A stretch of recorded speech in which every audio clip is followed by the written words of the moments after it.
வணக்கம் சிங்கம். அதாவது நேற்றுலேருந்து ஒரு விஷயம் பேக்கிட்டு இருக்கு. தாவேக்கா மேலே ஒரு விமர்சனம்.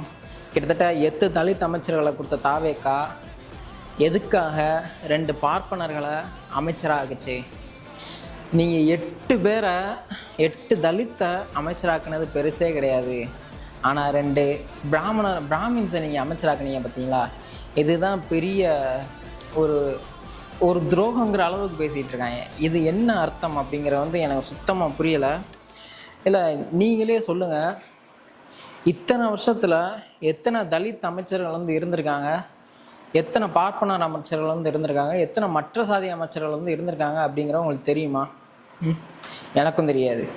இவ்வளோ வெளிப்படையாக யாரும் பண்ணதும் கிடையாது, சொல்லி பண்ணதும் கிடையாது.